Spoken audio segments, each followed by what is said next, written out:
What up, y'all? Welcome back to Rolling the Bomb, another episode of NASCAR news to cover today. Excited to break it all down.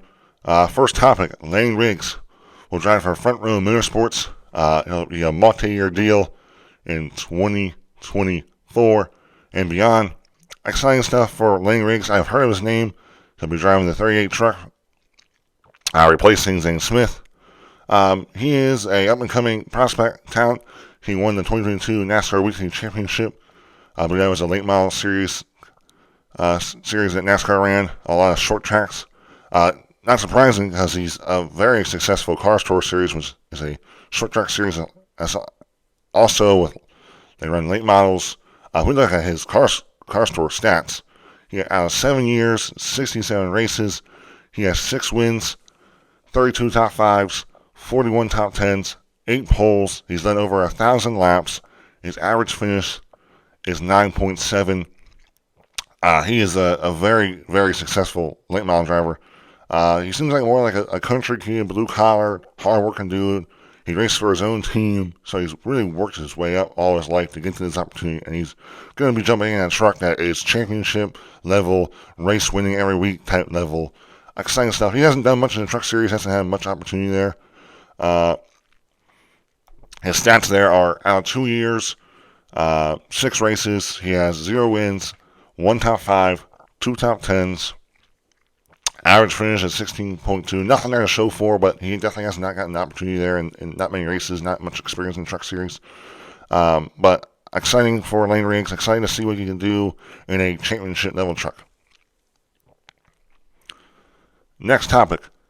Denny Hamlin talks about adding horsepower as a team owner. I thought they talked about like everything was on the table. They made a comment. Everything but horsepower. They will not do it. I can tell you as a team owner, our engine bills when they was 700 or 800 horsepower versus right now is no different. So I don't understand why going back and taking a 50-cent piece of aluminum that is a tapered spacer and opening that thing back up to 750. I can't make sense of why we're not doing it, because the engine builders, Doug Yates came on, says we can change that next week. The components ain't really going to change that much. We're going to get the same durability out of it. There's just something going on where they will not do it, and I hate the excuse of, well, new manufacturers.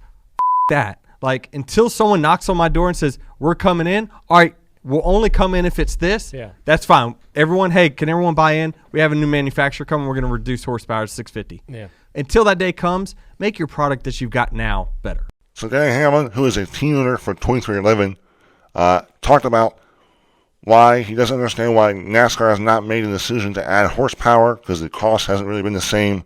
And after listening to what Bob Fisher said, who was the ECR vice president, has talked about, they can make an engine package with 750 horsepower that's the durability will still be the same. The cost is still going to be the same. And they can make the engines last the same. Everything. And they can pretty much give me everything that 650 happens, just they're going to have more horsepower. And this is the whole thing with NASCAR. They say that horsepower is too expensive. And we just heard from Denny Hamlin, who is a team owner. He is okay with them adding horsepower. You know, that's crazy, right? So shocking. So this is awesome. This is good news. He doesn't understand. I don't understand either. Like, we should now, like, after hearing what everyone said about adding horsepower, I mean, what are we? Why is NASCAR not doing this? And look, and he also talks about the whole excuse of them adding until another manufacturer comes in. Well, he says until they come in, we should be working on making the product the best that we can. And I fully agree that we should be doing whatever it takes to make the racing better. We should not be holding ourselves back because of something that hasn't not even been announced or hasn't really been in talks. There's been some talks, but it hasn't really been through NASCAR. NASCAR has not said anything about a manufacturer coming, so we should not be playing this whole game of waiting. We should not play the waiting game. We should do what we can do, which it looks like we can add 750 horsepower very, very easily without making a scratch different in the cost for teams. So very interesting topics from Denny Hamlin. Hopefully, we are scratching the surface of finally NASCAR going with its best and giving us that additional 100 horsepower. Whether or not that makes a difference or not, at least we can see, and we can see it when they test it. So interesting topics, interesting stuff from Denny Hamlin. But yeah. Next topic. Alex Bowman talks about his future plans in sprint car racing. Listen here. I've missed, 10 Cup races in the last 2 years for injuries. For Ally and Hendrick Motorsports and Chevrolet and everybody that puts so much in the 48 program, like I can't afford to miss more races. I need to be in the car every week. And look at what it did to us this year.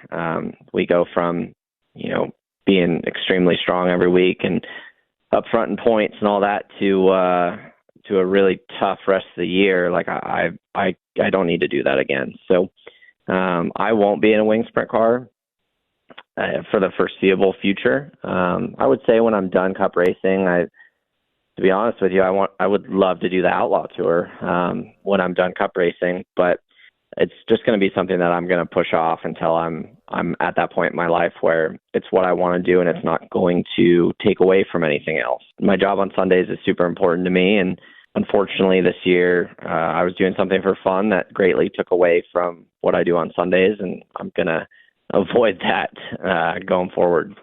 Was that decision yours and yours alone, or did you get any input from management on that? Well, it was mine at first, and I made the decision, and then my decision got reinforced by management. But to be honest with you, I had already made that decision on my own. Like, I love sprint car and midget racing, but I love the mechanical side of sprint car and midget racing just as much as I loved the challenge of trying to figure out how to drive a wing sprint car, right? Like, I love building cars and being on the crew chief side of things and being on the mechanical side of things too. So I'll still be around it. I think ABR will probably scale back a little bit this year. We're not going to run the 40 race schedule that we ran last year. Even after I got hurt, those guys kept going up and down the road with a couple different guys behind the wheel. And, this year we're going to scale back, and I'll probably just go race with my friends here and there. But, I mean, I'll get back to it someday. But the decision, it was definitely mine, but reinforced by smarter people than me. Alex Bowman talks about he will not be doing any sprint car racing until he is done racing in the NASCAR Cup Series. This whole topic of whether team owners should let drivers do extracurricular activities like sprint car racing has been an ongoing topic, if they should, because of the high risk it is. Alex Bowman has talked about he's missed a total of 10 races due to injury. Some of that was because of his concussion that he had last year due to the unsafetiness of the next-gen car. NASCAR has officially fixed that. He had a concussion because of a hit that wasn't really that violent, but due to you just couldn't tell because the car didn't absorb as well. And then this season, he fractured his back in a sprint car crash, had a wild flip, fractured his back, broke it. He was out for multiple weeks. At that time, he was leading the points. He was leading the point standings in a really good position to maybe work his way up to winning a regular season championship and also winning multiple races. I think he is making the right decision. And look, it really just depends what team owner you're working for. Christopher Bell has talked about wishing he could do more racing, but due to Joe Gibbs' stance on not doing extracurricular activity, he can't. He owns, I think, his own team, just as Alex Bowman does. Also, we talk about Kyle Larson. One of the things he wanted to do when he signed with Hendrick Motorsports was race more sprint cars, and he got that wish from Rick Hendrick. And I think also there's a thing from him that he feels that there's more risk in NASCAR Cup Series racing than it is the sprint car than doing sprint car racing, which I kind of disagree on that take, because I think there's a more high risk in sprint car racing because you're more exposed in the car. There's not much protection around you when it comes to the safety in that. And if we look back at Alex Bowman, he's 30 years old, so depending on who knows how much longer he'll race till, and also you got to think about it. Ally is spending a ton of money into him, into Hendrick Motorsports. Also, Rick Hendrick is paying him millions and millions of dollars to go drive this race car, and they need him. That is his full-time job. I mean, yes, I do believe the sprint car racing, the extra wheel seat time, track time for any sort of racing is very, very important. I think it makes you a better driver, but there's such a high risk. You could be making millions or you could be sitting in a wheelchair the rest of your life, depending on what you choose.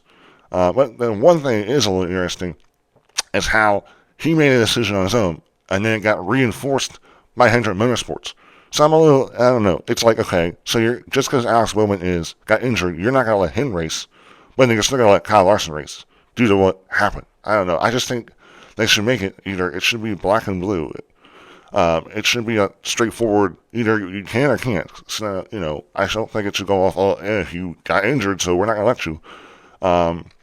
So that was an interesting thing to say. Now, the next thing is, he did say about that he enjoys the mechanical side just as much as he enjoys racing. He talks about he has his own team, and he loves being a part of that team, and he'll still, I think, get to be a part of that team, just not racing. And I think, depending on how much longer he wants to race, he hopefully will be young enough and healthy enough that he could still do that after he's done racing NASCAR.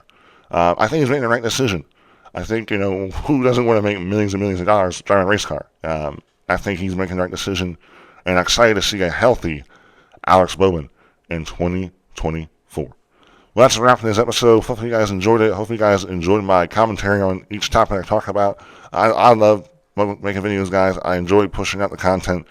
Excited to continue to do it going into the full season. I look forward to announcing my 2024 schedule for how I'm going to lay out my videos. But yeah, besides that, I hope you guys have a great weekend, and I'll see you next one. Goodbye.